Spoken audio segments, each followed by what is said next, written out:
Bonjour à vous, c'est Jean-Baptiste, bienvenue sur jbmarcilly.com. Aujourd'hui j'aimerais continuer la série de vidéos mises en ligne très récemment sur le blog pour vous parler des outils de votre reconquête amoureuse. Je suis pas fou, je sais bien que vous avez besoin de concret, de matériel, de quelque chose que vous voulez avoir entre les mains, quelque chose que vous voulez appliquer, suivre pour finalement reconquérir l'élu de votre cœur. Avant tout, j'aimerais vraiment vous dire, et je pense que vous le savez maintenant, après avoir suivi ces vidéos, que de simples stratégies, de simples idées, un simple plan ne suffit jamais. Vous devez derrière avoir la bonne psychologie, qui est vraiment l'arme fatale quand on parle de reconquête amoureuse, mais aussi bien comprendre que les logiques qui s'appliquent à une relation qui est vraiment particulière, la vôtre, et à travers cela à une personne qui est très particulière, qui est votre ex. On ne peut jamais prévoir comment une personne va réagir, on ne peut jamais prévoir ce qu'il ou elle a dans la tête, et on ne peut en définitive jamais assurer à 100%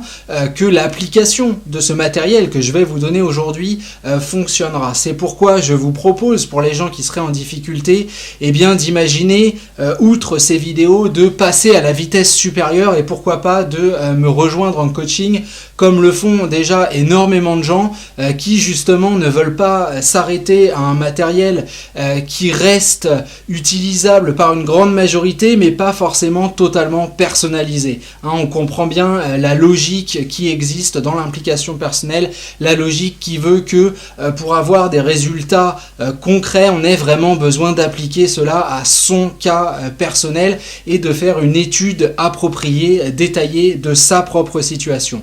Cela dit, le contenu est vraiment utile et je m'apprête donc à vous donner aujourd'hui, maintenant, tout de suite, les outils qui vont vraiment faire la différence pour votre reconquête amoureuse. Alors pourquoi est-ce que l'acceptation est le premier et sans doute l'un des outils les plus importants de votre reconquête amoureuse? Eh bien tout simplement parce que vous pourriez suivre tous les plans, toutes les stratégies du monde. Si cela n'est pas fait sous l'égide du lâcher-prise, vous n'obtiendrez aucun résultat. Si vous n'avez pas les convictions nécessaires, si vous ne vous appuyez pas sur votre psychologie, c'est l'échec assuré. Votre priorité absolue, c'est d'accepter votre situation. Oui, votre histoire d'amour est terminée. Oui, votre ex veut tourner la page. Encore une fois, cela ne signifie pas qu'il n'y a pas d'espoir à l'avenir. Là où il n'y a pas d'espoir, c'est dans la reprise de la relation comme elle était au moment de la rupture ou quelques semaines, quelques mois avant. Cela signifie clairement que vous devez changer quelque chose. Vous devez réaménager votre quotidien pour reprendre le contrôle de vos émotions. Parce que c'est ça qu'il se passe après une rupture amoureuse. On perd complètement le contrôle. C'est la tristesse, c'est la peine, c'est la douleur qui dirige chacun de vos choix, chacune de vos paroles, chacune de vos actions. Et cela vous pousse à tout voir sous l'angle de la négativité. Ce que je vous propose en fin de compte dans cette première partie et ce qui va favoriser l'acceptation, c'est vraiment de s'appuyer sur ce mot quotidien, de penser en termes de faisabilité, en termes de facilité pour vous, jour après jour, heure après heure, véritablement rester en contrôle et ne pas laisser cette négativité vous pousser tout simplement à complètement lâcher le contrôle de votre vie, vous asseoir et attendre que ça se passe, la tête entre les genoux et adopter cette position qu'on adopte malheureusement trop souvent, qui est la position de victime. Moi, je vous propose 3 étapes pour justement favoriser l'acceptation et surtout diminuer la tristesse qui, bien évidemment, vous éloigne de toute objectivité. La première de ces étapes, c'est un grand ménage. Et je parle aussi bien de manière matérielle que de manière psychologique. Alors, qu'est-ce que j'entends par le grand ménage ? J'entends d'abord le fait de passer dans toutes les pièces de votre appartement et d'enlever toutes ces traces du passage de votre ex. Je sais bien que quelque part, en faisant ça, vous avez l'impression de faire une infidélité à votre ex, de lui faire du mal, de le trahir, de la trahir, voire même peut-être d'aller d'aller contre la logique de reconquête amoureuse. Ce qu'il faut bien vous dire, c'est que chacun de ces objets, la brosse à dents, peut-être un peigne, un t-shirt avec l'odeur de votre ex, ce ne sont pas ces objets qui ont de la valeur, ce sont les sentiments qui leur sont raccrochés. Malheureusement, ces sentiments provoquent chez vous de la nostalgie. Vous allez voir cette brosse à dents, vous allez penser à la dernière fois que votre ex était là, avait passé la nuit ici, au dernier câlin que vous vous êtes fait, les dernières choses que vous avez partagées, les repas, les moments de plaisir, etc., etc., etc. Et ça va vraiment participer à entretenir votre douleur. Non, en prenant tous ces objets et en les enlevant de votre vue, vous ne faites d'infidélité à personne, vous ne faites de tort et de mal à personne. Vous avez vraiment besoin de marquer une distance entre l'avant et l'après. Bien évidemment, votre environnement, l'endroit où vous vivez, contient ces marques, cette atmosphère dans laquelle votre ex a évolué. Vous avez même peut-être encore la même paire de draps dans laquelle votre ex a dormi la dernière nuit avant de partir et de vous annoncer qu'effectivement tout était fini.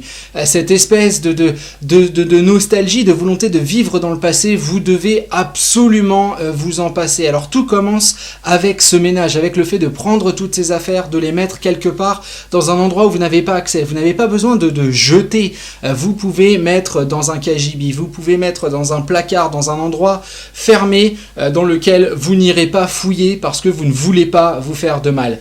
Je vous parle de ce changement matériel, de cette démarcation matérielle. Il faut la faire aussi dans le monde virtuel. Enlever, dégager tous les messages que vous pouvez avoir de votre ex sur votre téléphone que vous relisez le soir avant de vous coucher en vous rappelant qu'effectivement à une époque on vous a aimé, à une époque on avait de forts sentiments pour vous, à une époque on vous regardait comme un être superbe, un être qui pouvait vraiment apporter du bonheur. Cette image-là, malheureusement, elle n'existe plus. Il faut bien vous dire que on peut la recréer, mais pas en restant ancré dans le passé. Tous ces objets qui vous entourent, tous ces messages, toutes ces photos, ce sont vraiment des ancres que vous accrochez à vos pieds et que vous laissez vous traîner vers le fond des mers, si vous voulez. Et c'est pas à partir de ce fond, dans ce trou noir, que vous pourrez vraiment changer les choses. Donc la première idée, c'est vraiment un grand ménage dans votre appart et dans votre tête pour non pas oublier votre ex, mais comprendre que la suite des événements se passe avant tout seul et que vous êtes l'acteur principal de la reconquête amoureuse. Très important, faites-le dès la fin de cette vidéo. Le deuxième outil, c'est quelque chose dont je parle très souvent et en coaching et à travers des vidéos et les articles que je peux publier. C'est un exercice qui va vous permettre de cadrer votre tristesse. Je vais aller assez rapidement, avancer assez rapidement dessus parce qu'effectivement, je pense que vous avez déjà pris connaissance de cet exercice. Je le résume malgré tout pour les gens qui ne savent pas de quoi je parle. Je parle d'un moment de la journée cadré, donc chronométré, peut-être 10 minutes, peut-être 20 minutes, peut-être 30 minutes, où vous allez avoir le droit, et bien tout simplement, d'écouter vos sentiments. Mener une reconquête amoureuse, cela ne veut pas dire oublier qu'on est dans une période difficile. Cela ne veut pas dire être dans le déni. Oui, vous devez accepter vos sentiments, c'est quelque chose de vital pour les contrôler. Oui, cette douleur existe et oui, cette douleur va vous apprendre quelque chose. Mais vous devez lui réserver un temps précis pour s'exprimer. Et bien c'est ça que je vous propose, un exercice encore une fois chronométré avec une alarme qui sonnera à la fin. Pendant cette demi-heure, mettons, vous allez effectivement ne penser qu'à votre ex. Vous allez peut-être regarder le film de vos vacances. Vous allez écouter des musiques qui vous font de la peine. Vous allez lancer votre caméra et vous exprimer face à elle comme si vous parliez à votre ex. Vous allez dire à cette caméra pourquoi est-ce que la situation est injuste. Vous allez pleurer, vous allez crier, vous allez hurler, vous allez faire tout ce que vous voulez qui va concerner cet espace relationnel qu'est la séparation, la rupture. Une fois que votre chronomètre sonne, votre alarme sonne, vous allez passer à autre chose et à une activité qui va prendre l'essentiel de votre focus, aussi bien physique qu'intellectuel. Moi, je propose toujours la natation, puisque comme je le dis, ça va prendre déjà, ça va opérer une activité qui va toucher tous vos muscles, donc c'est très bon physiquement. Ça, ça touche aussi le mental, la réflexion, parce que vous allez être obligé de vous focaliser sur votre rythme respiratoire. Donc là, vous avez par exemple quelque chose d'utile qui va vous permettre d'avoir ce focus un petit peu focaliser, ce focus qui va s'éloigner de la rupture amoureuse et de tout de suite penser à autre chose. Alors oui, évidemment, il serait utopique de penser que cet exercice en lui-même va vous permettre de complètement oublier ces pensées noires qui viennent quotidiennement. Mais au moins vous aurez ce réflexe de vous dire quand un moment de faiblesse arrive, de vous dire non, aujourd'hui j'ai pas le droit, moi je suis pas seulement un papier calque, je ne suis pas seulement le résidu de cette relation amoureuse, je ne vis pas à travers mon ancien couple, je suis une personne à part entière qui a besoin de reprendre le contrôle de mes émotions, qui a besoin d'accepter sa situation et de lâcher prise. Et quand ces pensées me viennent et m'envahissent, eh bien je les refuse et je les garde pour ces quelques minutes que je m'accorderai ce soir par exemple, pour justement leur donner un champ d'expression. Mais pendant la journée, j'ai mes responsabilités et je dois suivre ces responsabilités. Je dois aller au boulot, je dois parler avec mes collègues, je dois remplir mes responsabilités familiales, je dois faire toutes ces choses, mes loisirs, etc., etc. Tout ça, je dois le faire, ça fait partie de qui je suis et j'en ai besoin justement pour avoir une vraie démarcation entre ce qu'était ma vie avant et ce qu'elle est maintenant et ce que je veux qu'elle devienne. Donc voilà quelque chose de très important. Et après, logiquement, vous allez voir qu'avec le temps qui passe, avec la répétition de cet exercice, eh bien, vous allez naturellement diminuer ce timing, passant peut-être de 30 à 20, puis 10, puis 5 minutes par jour, jusqu'à vous passer de ce temps et vous être aperçu que finalement, vous êtes assez fort pour vivre avec cette douleur, non pas l'oublier, car encore une fois, on n'oublie pas ces sentiments, elles font qui vous êtes, elle fait partie de vous, cette douleur, mais elle peut vous servir d'élément de motivation. Donc ça, c'est aussi quelque chose que vraiment je vous conseille de faire.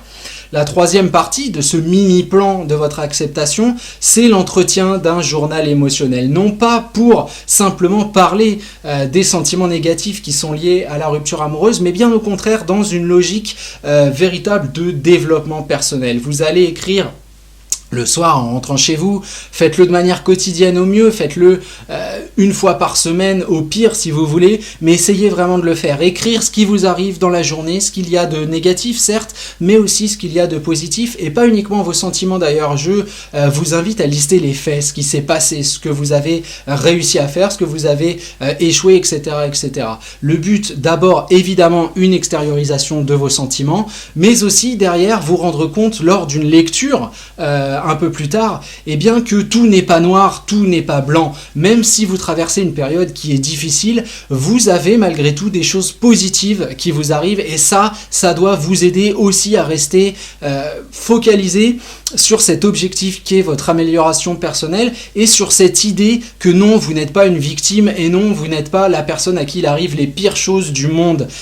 Il y a toujours des choses positives à retirer des expériences auxquelles vous faites face et ce journal émotionnel va vraiment vous aider à comprendre cela et encore une fois à aller vers l'acceptation. Donc ces trois choses, je vous pousse vraiment à les utiliser et vous allez voir que rapidement vous allez évoluer et vous allez avancer, faire un pas vers votre reconquête amoureuse.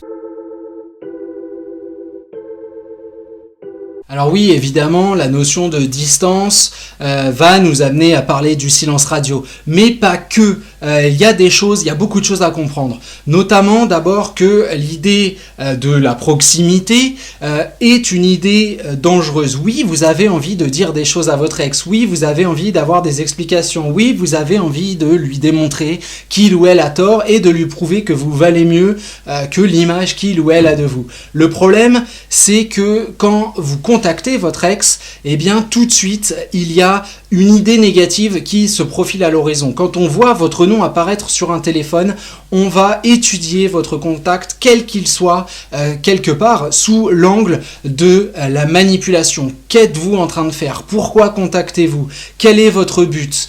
Quelles sont les questions que vous posez? Quelle pression essayez-vous de mettre en jeu? Et vous comprenez bien que la notion de distance, c'est refuser tout cela, c'est respecter la décision de votre ex. Ça, c'est quelque chose que vous devez absolument comprendre. Il pèse sur vous des attentes qui sont très importantes, des attentes qui sont façonnées bien à cause de grâce à notre société, si vous voulez. Quand on parle rupture amoureuse, on s'imagine toujours ce cliché de la personne incapable de reprendre le contrôle de sa vie, qui va rester dans sa chambre à écouter des musiques moroses en mangeant de la glace avec un paquet de Kleenex et en regardant de vieilles photos de sa sa période glorieuse avec son ex. Alors heureusement quelque part que tous ces clichés existent parce que ça pousse votre ex à se dire que justement vous êtes une personne dans la dépendance, vous êtes une personne qui va tout essayer pour le ou la récupérer. La notion de distance, c'est là qu'elle apparaît, c'est là qu'elle a de l'importance. Elle pose une question. La question étant: pourquoi n'êtes-vous pas en train de faire tout ce qui est en votre pouvoir pour reconquérir votre ex? Vous l'êtes en réalité, mais ça, votre ex ne le sait pas, votre ex ne le comprend pas, et cela pose une véritable question. Alors maintenant, cette notion de distance, j'aimerais en dissocier deux critères, si vous voulez, deux manières de la respecter. Il y a ce que je vais appeler la distance idéologique et la distance factuelle, matérielle, ce qui sera le silence radio. D'abord, je voudrais vous parler de la distance idéologique. Oui, il y a des gens qui ne vont pas envoyer de messages, qui ne vont pas effectivement téléphoner à leur ex et qui vont refuser le contact. Derrière ça, ça ne signifie pas qu'on est dans la distance. Pourquoi ? Parce que ces mêmes personnes vont être aussi capables d'essayer de croiser par exemple leur ex par hasard en bas de chez eux, vont essayer d'entrer en contact avec d'autres personnes pour avoir des informations, vont essayer d'espionner l'ex à travers les réseaux sociaux, vont essayer d'avoir des informations par tous les moyens possibles. Et là, on n'est pas dans la distance. Même si votre ex ne sait pas tout ça, ne s'en rend pas compte, ne vous a pas vu, etc., etc., on n'est pas dans la distance psychologique, vraiment. Là, on est dans la dépendance et on est dans quelque chose qui ne va vraiment pas vous aider au fur et à mesure. Donc, dites-vous bien que cette distance, elle n'est pas qu'à travers le contact, elle est aussi dans l'idée, dans l'attitude. Et ça, c'est un point sur lequel je vais revenir. J'aimerais d'abord enclencher, parler de cette deuxième idée du silence de la distance, qui est la distance matérielle, qui est l'absence de contact face à votre ex. Je vous l'ai dit, ça vous donne un certain pouvoir, ça pose un certain type de question qui est tout à votre avantage. Maintenant, on me pose souvent la question, est-ce que ce silence radio se doit d'être absolument strict? Ma réponse est évidemment non, mais avant d'entendre simplement ça, il faut bien sûr détailler cette réponse. D'abord, il existe des cas où ce n'est pas possible. Vous avez peut-être des enfants ou vous travaillez avec votre ex, ce qui fait que vous êtes amené à vous voir très souvent. La pire des idées que vous puissiez avoir, ce serait d'envoyer vos mômes prendre l'ascenseur tout seul, de vous rester chez vous et de dire à votre ex de venir en bas récupérer les gamins. C'est le genre de choses auxquelles j'ai eu le droit quand j'étais petit, quand mes parents se sont séparés. C'est pas agréable du tout, hein. Je peux vous dire, arriver chez l'un et avoir l'interrogatoire de ce qui s'est passé chez l'autre, c'est vraiment pas quelque chose d'agréable. Vos gamins, vos enfants, ce ne sont pas des otages. Ne les prenez pas comme outils, ne les utilisez pas comme armes pour en savoir plus ou pour justement rompre ce silence de manière discrète, entre guillemets. Vraiment, ça, c'est quelque chose à respecter. Le silence radio n'a pas besoin d'être strict, c'est avant tout une attitude, hein. Je reviens comme je vous l'avais dit sur ce mot. Si vous devez voir votre ex tous les jours, eh bien vous pouvez évidemment parler avec lui ou avec elle. Si votre ex vous envoie un texto, vous pouvez lui répondre. Ce qui est important, c'est de montrer votre indisponibilité relationnelle, dans le sens où vous ne voulez pas parler de sentiments, vous ne voulez pas aller remuer le couteau dans la plaie, vous ne voulez pas parler de votre ancienne histoire. Vous voulez parler du cartable de Pierre qu'il faut préparer pour son cours d'histoire-géographie demain matin. Vous voulez parler du cours de gym de Samantha et des chaussures qu'il faut aller acheter parce qu'elle a fait un trou dedans. Vous voulez parler de la commande du dernier client qui vient d'arriver à l'entrepôt et que vous devez traiter avec votre ex. Vous voulez parler de la seule chose qui légitimement vous relie l'un à l'autre dans cet espace qu'est ce contact, qui reste pas quelque chose qu'on a voulu, pas quelque chose qu'on a envie de détailler, d'aller dans la profondeur. Ce contact, il est subi et ça, vous ne devez pas l'oublier. Vous ne devez pas essayer de le tourner en arme parce que clairement, ça va vous retomber dessus. Le silence, la distance, c'est avant tout une attitude, c'est un état d'esprit. Oui, évidemment, si on vous appelle, le but, c'est pas de dire à votre ex, j'ai pas envie de te parler ou de ne pas répondre. Ce serait stupide, vous vous priveriez d'une opportunité de montrer que vous êtes une personne en contrôle, que vous voulez avancer dans votre vie. Votre but, c'est simplement de montrer que vous n'êtes plus tourné vers le passé, que vous avez bien compris que la relation est terminée et que la reprendre où elle s'était arrêtée ne vous intéresse absolument pas. Pour conclure cette deuxième partie, je vous dirais que les reconquêtes qui fonctionnent sont toujours les reconquêtes où la personne en question est capable de prendre le contre-pied des attentes qui pèsent sur elle. Et ça, c'est aussi quelque chose qu'il faut vraiment que vous reteniez.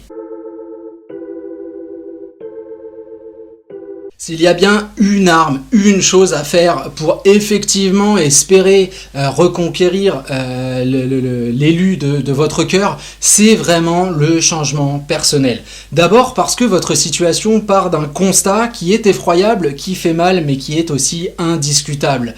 Il y avait quelque chose qui clochait dans votre relation. Cela ne fonctionnait plus. Quelles que soient les raisons de la rupture, quel que soit le contexte de la séparation, c'était inéluctable et vous ne pouvez pas reprendre la relation au point de la cassure, si vous voulez. Et ça aussi, j'insiste là-dessus parce que c'est vraiment quelque chose qu'il faut comprendre. Et je sais que beaucoup de gens entendent, moins de gens intériorisent ça parce qu'on est toujours dans cette volonté de prouver à l'autre qu'il a tort pour finalement essayer de panser les plaies. Mais là, l'animal est touché, l'animal est mort et c'est pas avec un sparadrap que vous allez le ressusciter. Ça, c'est vraiment quelque chose qu'il faut absolument comprendre. En fait, on ne récupère pas son ex, on reconstruit quelque chose de nouveau. Et pour que cette nouveauté ait lieu, il faut vouloir véritablement changer. Il faut vouloir utiliser toute cette négativité comme un moteur de motivation pour faire des choses, sortir de cette torpeur. Parce qu'encore une fois, je prenais l'image des ancres que vous avez au pied, c'est exactement ça. On est dans l'attente. On se dit que pourquoi pas, notre ex va peut-être revenir. Du coup, on n'ose pas faire des choses, on n'ose pas faire des changements, on n'ose pas partir en vacances, on n'ose pas prendre ce poste dans un autre pays parce qu'on va s'éloigner physiquement et géographiquement de l'autre personne. On n'ose pas profondément changer parce qu'on se dit « Oui, mais mon ex m'aimait avant, alors si je change, il y a un risque qu'elle ne m'aime plus. » Non, là, vous avez absolument tout faux quand vous prenez ça, quand vous prenez ce raisonnement et que vous en faites un cheval de bataille parce que vous oubliez qu'effectivement le constat est que votre ex ne veut plus de relation avec la personne que vous étiez. C'est difficile à comprendre, à accepter, mais c'est vital. D'où ma première partie, l'acceptation. Ça doit vous amener à justement opter pour le changement, le renouveau. Alors ces changements, ils doivent se faire de manière totale et profonde. Bien sûr qu'il y aura de très grands changements, mais si vous voulez, l'échelle n'a pas de limitation. Vous pouvez aller du plus petit changement au plus grand. L'important, c'est presque la quantité. Chaque nouvelle expérience va vous permettre finalement de gagner un petit peu de savoir, de gagner en connaissance et de voir votre situation de manière extrêmement différente. Chaque pas en dehors de votre zone de confort est quelque chose qui va participer à créer cette version 2.0 de vous. D'ailleurs, dans cette idée, je suis en train là de vous préparer une playlist uniquement avec des chanteurs et des groupes suédois que je vais vous inviter à venir voir à venir écouter plus précisément sur le blog. Eh bien, ce genre de petites choses participe en réalité à provoquer l'ouverture d'esprit parce que ça peut vous donner envie d'en découvrir plus, ça peut vous donner envie de voyager, ça peut faire beaucoup de choses. Les opportunités qui sont autour de vous ne sont pas forcément uniquement gigantesques. Les plus petites d'entre elles vont vraiment participer de ce changement. Encore une fois, ce qui est important, c'est la quantité. Après, oui, évidemment, on est bien d'accord, il va falloir aussi faire des changements radicaux. Très important d'opter pour des choses qui vont envoyer un message fort, déménager, changer de boulot, obtenir une promotion, se former à quelque chose de complètement différent, commencer des loisirs qui n'ont absolument rien à voir avec ceux que vous aviez auparavant, voyager, etc., etc. Toutes ces choses vont vraiment, encore une fois, participer, être ces pierres de ce nouvel édifice que vous êtes en train de construire. Maintenant, ces changements-là, précis, ceux que je viens de détailler, sont des choses qui vont prendre un petit peu de temps. Pendant que vous êtes dans cette évolution, n'oubliez pas de continuer avec des lectures, avec de la musique, en allant voir des expositions, en allant voir des amis, etc., etc., etc. En fait, il n'y a pas de petite expérience, si vous voulez. Tout cela va vraiment vous amener à enrichir votre psychologie et à voir les choses sous un angle nouveau. Et c'est vraiment quelque chose dont vous avez besoin. Pourquoi le changement? Bien évidemment, il est d'abord pour vous libérer de toute cette sentimentalité négative qui vous étouffe. Mais pas seulement, il faut être aussi pragmatique et se demander ce qu'attend votre ex, ce que veut votre ex d'une relation amoureuse. Votre ex est quelqu'un d'égoïste, comme vous l'êtes, comme je le suis. L'amour est quelque chose d'égoïste. Quand on est avec quelqu'un, c'est parce qu'on aime se sentir bien, parce qu'on aime l'image qu'il ou elle nous renvoie. Votre ex veut du challenge, votre ex veut regarder la personne qu'il ou elle aime avec des yeux émerveillés en se disant mon Dieu, il a beaucoup ou elle a beaucoup de choses à m'apprendre. Il ou elle fait énormément de choses qui me passionnent et qui me donnent envie de l'accompagner dans ses expériences. Et bien évidemment, plus vous changez, plus vous sortez de votre zone de confort, plus vous osez vous découvrir, plus vous devenez une personne capable de proposer ça. En outre, le changement est aussi un révélateur de votre potentiel parce que c'est toujours dans ces moments où on est face à la difficulté qu'on se rend compte de la force intérieure que l'on a. Encore une fois, si je suis face à vous aujourd'hui, face à cette caméra, c'est parce que je suis passé par là. Je ne m'imaginais pas il y a quelques années être ne serait-ce que capable de parler face à une caméra. Je n'imaginais pas être capable d'entretenir un blog. J'imaginais encore moins être capable de lancer 2 boîtes et de créer de la valeur de mes mains. Et pourtant aujourd'hui, tout cela est devenu réalité parce que l'électrochoc de la rupture amoureuse a vraiment révolutionné ma vie et que j'ai opté pour le renouveau, le changement en lâchant prise de toute cette négativité stimulée par la rupture amoureuse. À ce stade-là, beaucoup de gens me disent mais je ne sais pas comment changer, et puis j'ai pas d'argent, et puis j'ai pas de temps, etc., etc. Tout ça, ce sont vraiment des excuses derrière lesquelles vous vous cachez parce que vous avez peur, parce que la peur, le changement, est quelque chose qui stimule de l'appréhension. Honnêtement, si vous voulez vraiment commencer vos changements, tout simplement, allez sur internet, lancez des recherches, allez sur le site du conseil régional de votre mairie, vous allez trouver tout un panel d'activités que vous pouvez essayer. Pour ce qui est de l'excuse de l'argent, il y a tout plein d'activités qui proposent des journées portes ouvertes, qui proposent des essais gratuits. Encore une fois, j'avais pris cet exemple-là il n'y a pas longtemps lors d'une conférence en vous disant que la mère d'un ami, il y a quelques années, avait tenté de prendre des cours de cuisine au Ritz. Alors c'est un hôtel qui est super réputé et pourtant les 3 premiers cours étaient gratuits. Libre à vous d'aller à ces 3 premiers cours. Je ne sais pas si ça existe toujours, mais vous comprenez bien l'idée. Sortez de ces excuses, sortez de la zone de confort. Le temps, ça se trouve. L'argent, vous n'en avez pas nécessairement besoin pour travailler ce que vous avez dans la caboche. Donc sortez vraiment de cette couverture qu'est la sécurité et qu'est cette envie de se blottir dans la victimisation. Croyez-le ou non, cette aura de changement va vraiment changer les choses. Et ça, c'est quelque chose que j'ai pu aussi vérifier de très nombreuses fois en coaching. C'est que les personnes qui osent faire des choses vraiment différentes, je prends l'exemple d'une personne qui a récemment eu cette envie et cette opportunité d'aller changer de travail à l'étranger. Son ex est revenu le contacter au moment où il décroche son entretien d'embauche.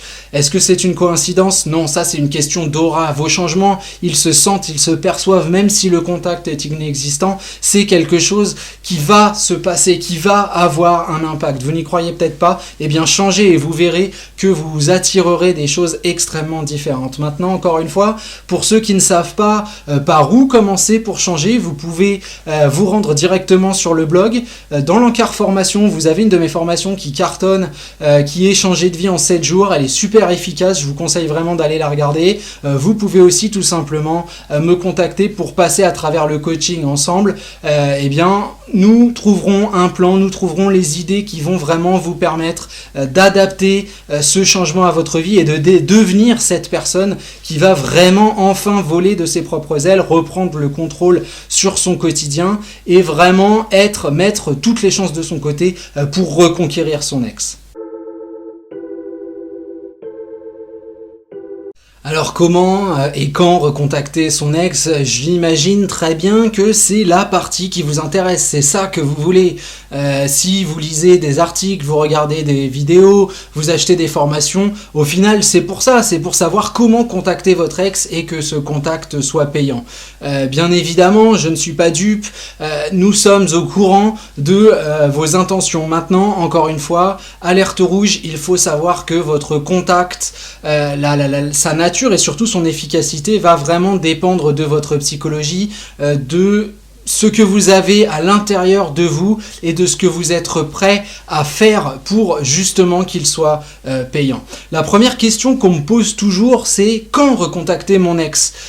J'ai fait des choses dans ma vie, je lui ai laissé un petit peu de temps, comment savoir quel est le bon moment? Alors clairement, ceux qui vous disent qu'il faut attendre 2 jours, 3 mois, 2 semaines, 4 ans, vous mentent.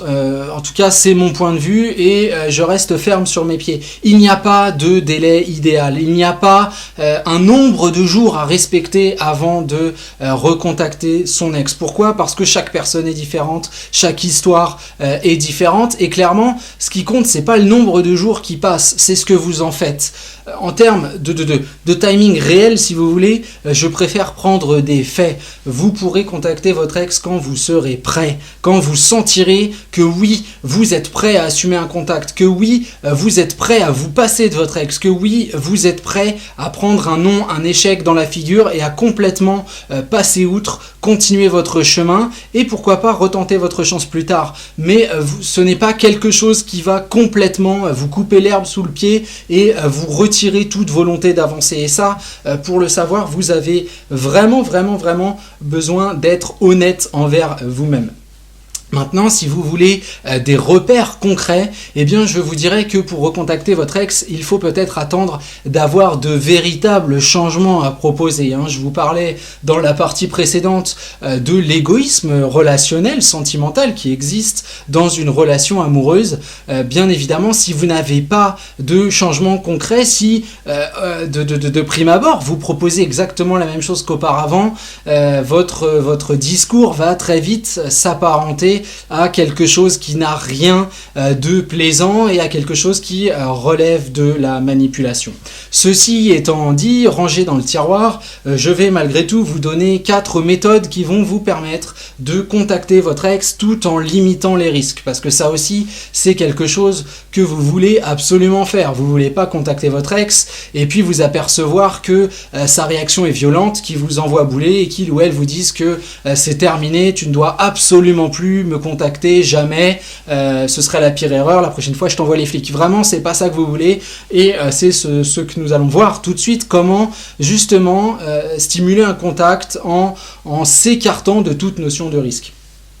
Alors vous aviez peut-être vu ces 4 idées que j'avais repris dans une formation qui était présente sur JRME, je vous les livre rapidement ici. Alors rapidement, je sais que vous aimeriez du détail, que c'est ça que vous attendez, d'ailleurs vous êtes sûrement en train de vous dire arrête de parler, passe aux faits, je m'en doute. Et d'ailleurs j'étais hier soir sur YouTube et j'ai eu la même réaction, j'ai commencé à sourire tout simplement parce que ce que vous attendez absolument, impatiemment, et je fais exprès de rajouter des mots pour vous faire attendre, c'est ce que je trouve personnellement le moins intéressant parce qu'encore une fois, aucune stratégie, aucun texto, aucun appel ne va vous permettre de reconquérir la personne que vous aimez. Il y a beaucoup plus derrière et utiliser un simple plan sans en comprendre les marches si vous voulez ou les démarches qui se trouvent derrière sans avoir la psychologie qui va avec, ça ne sert strictement à rien. Ceci dit, maintenant je me tais ou en tout cas je commence à décrire ce que sont ces méthodes pour contacter votre ex. La première, c'est la technique, si vous voulez, que j'avais appelée celle du vieux pêcheur. Alors le nom est pourri, on est bien d'accord, mais l'image est vraiment parlante, c'est ça. Vous allez être c'est cette personne en imperméable qui va lancer sa ligne, qui va voir si ça mord, et puis qui, si ça mord pas, va essayer d'aller pêcher un petit peu plus loin, de retenter sa chance dans d'autres eaux. Comment va-t-on faire ça? Vous allez envoyer de temps à autre, et quand je dis de temps à autre, ça veut dire qu'il y aura vraiment un délai entre les envois, un vrai délai pour le coup, un message qui va être composé d'une anecdote, de quelque chose qui va relever de la private joke, si vous voulez en anglais, qui va relever d'une expérience que vous avez partagée avec votre ex et qui vous a poussé à le ou la contacter. Ne jamais poser de questions, très important, ne jamais parler de sentiments, évidemment, et toujours être dans le très court. Alors comment monter un tel texto, si vous voulez? Bien, vous pouvez vous appuyer sur une observation dans votre environnement. Quelque chose qui vous a fait penser à votre ex et vous avez eu envie de lui en parler, tout simplement. Ça peut être une publicité qui n'était plus diffusée à la télévision et qui revient et vous aviez bien rigolé avec ça. Ça peut être une personne qui a un impact particulier dans le lien que vous entretenez avec votre ex. Ça peut être quelque chose tout simplement de marrant. C'est à vous de trouver l'anecdote qui vous fait sourire et qui fera peut-être certainement sourire votre ex et qui lui posera la question pourquoi? C'est ça vraiment. Mettez-vous à la place de votre ex et dites-vous, si je recevais ce texto, comment je réagirais? Je dois me poser la question pourquoi? Qu'est-ce que tu me veux? Quel est le sens de ce message? Est-ce que c'est juste de l'humour? Est-ce qu'il y a quelque chose? Vous voyez, c'est vraiment ça, la logique du vieux pêcheur, ça va être d'envoyer un truc qui n'a pratiquement ni queue ni tête. Ça peut être une photo, ça peut être... Voilà, c'est à vous vraiment de trouver cette espèce de truc marrant qui va un petit peu tirer sur la fibre que vous aviez en commun, ce partage que vous aviez tous les deux et qui était bien l'une des caractéristiques de votre relation. Derrière ça, vous avez l'idée d'expertise. Vous allez appeler ou envoyer un message à votre ex pour lui dire que vous avez besoin de quelque chose que lui seul ou elle seule est capable de faire. Alors ça a plusieurs avantages. Le premier, c'est évidemment de caresser la bête dans le sens du poil, c'est de lui montrer qu'on lui reconnaît un certain talent, une certaine capacité dans un domaine dans lequel soi-même on se sent inférieur. L'autre chose qui est toujours intéressante, c'est que quand quelqu'un vient nous dire « tu es très fort dans cela, j'ai vraiment besoin de ton aide », on a toujours envie d'aider pour montrer que oui, on a bien fait de faire appel à nous parce qu'effectivement on est un expert de ce domaine-là. Ça, c'est une logique qui s'applique non seulement à votre ancien couple, mais à n'importe quelle relation autour de vous. Quand vous demandez un service et qu'en plus vous montrez à la personne que c'est vraiment par respect de son expertise, la personne va avoir vraiment tendance à vous rendre ce service parce que ça fait vraiment plaisir, ça fait du bien à l'ego et à l'estime. Donc pensez peut-être expertise. Vous avez aussi l'offre difficile à refuser. Alors là, on est à la limite de la manipulation, mais c'est quelque chose qui peut fonctionner et qui en plus derrière peut provoquer une rencontre physique. Donc c'est quelque chose que je me dois de partager avec vous. La connaissance que vous avez de votre ex est absolument vitale dans ce domaine et c'est ça qui va finalement décider de l'efficacité ou non de cette stratégie. Vous connaissez les rêves, les désirs de votre ex, ses loisirs, tout ce qu'il aime ou ce qu'elle a envie de faire, tous ses objectifs, etc., etc. Le but, c'est de vous ériger comme la personne qui peut lui donner accès à quelque chose qu'il ou elle rêve. Alors ça peut être des places pour un concert, ça peut être des places pour une avant-première au cinéma, ça peut être des places pour un match de foot, ça peut être, j'en sais rien, un saut en parachute, ce que vous voulez, mais le but, c'est bien de comprendre que vous n'êtes pas en train de lui faire un cadeau.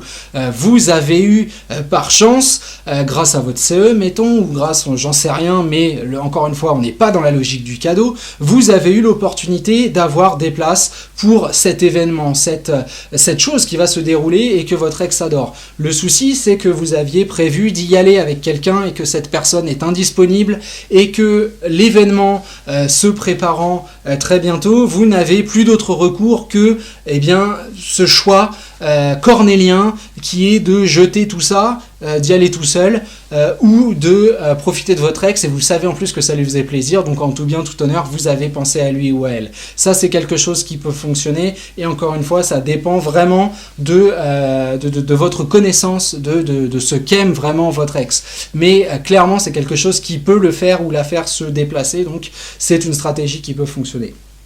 Derrière, je vous parlerai, c'est la quatrième, du contact inéluctable. Alors, qu'est-ce que c'est que ce monstre-là? C'est tout simplement l'idée de contacter votre ex en vous appuyant sur une excuse qu'on ne peut pas contrer, si vous voulez.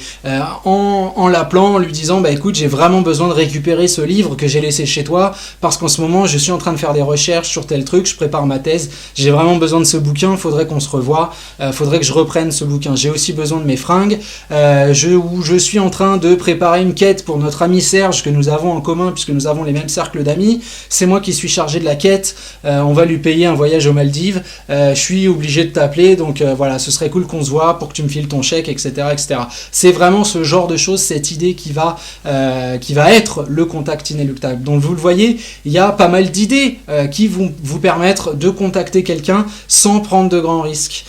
Sans vraiment vous livrer et sans avoir l'impression d'être dans la demande. Et ça, c'est aussi quelque chose de super important. Votre contact doit strictement se situer autour de ces stratégies et pas essayer de discuter, pas essayer de poser des questions derrière. Donc je vous laisse réfléchir là-dessus et on enchaîne sur la prochaine partie qui est la suite logique du contact. Qu'est-ce qui se passe après ? Alors et ensuite, qu'est-ce qui se passe ? Qu'est-ce qui se passe une fois que vous avez contacté votre ex ? Bien évidemment, vous êtes face à deux solutions possibles. Soit votre ex est réceptif, soit il ou elle ne l'est pas. On va commencer par le cas négatif. Si votre ex ne veut pas vous répondre, vous signifie par un message ou par cette absence de contact qu'il ou elle ne veut pas aller plus loin avec vous pour l'instant dans une logique d'échange, eh bien vous devez évidemment reprendre de la distance, continuer vos changements et relancer une véritable introspection parce que il est tout à fait possible que vous n'ayez jusqu'ici pas forcément opté pour la bonne psychologie, pas utilisé les outils comme il fallait. Si c'est votre cas, encore une fois, je vous pousse pourquoi pas à penser à la solution coaching parce que les outils vidéo sont bien évidemment utiles, mais ils ne sont pas personnalisables à 100%, comme c'est le cas d'une discussion avec un professionnel des relations humaines et notamment de la reconstruction et de la reconquête amoureuse.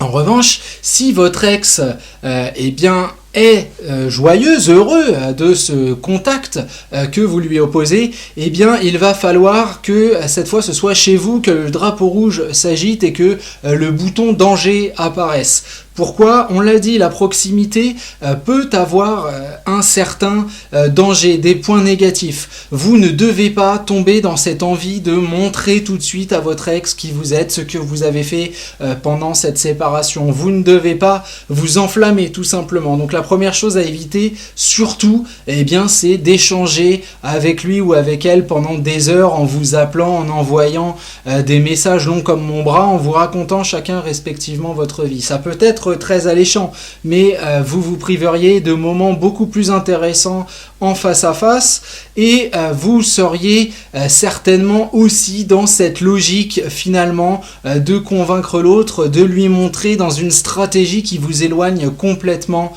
du naturel. Un autre risque, ce serait de s'enfermer dans quelque chose de complètement virtuel et de pas forcément donner envie à l'autre de vous revoir, parce que quand on échange énormément d'SMS ou d'appels, on reste dans quelque chose de virtuel, de pas vraiment réel et on s'en satisfait et ça peut paradoxalement nous éloigner de toute idée d'un véritable contact et d'une relation dans le futur. Donc rester indisponible, ça aussi ça pose des questions, celles de ce que vous êtes en train de faire et de pourquoi alors que la personne qui vous a laissé de côté accepte un contact, pourquoi est-ce que vous n'êtes pas disponible à 100%, pourquoi est-ce que vous ne profitez pas de cette brèche pour vous engouffrer et poser des questions. Donc ça va être super important. Ce qu'il faut retenir bien évidemment, c'est que ce qui va payer, ce n'est pas un texto, ce n'est pas un appel, ça va être du contact réel dans la sphère physique.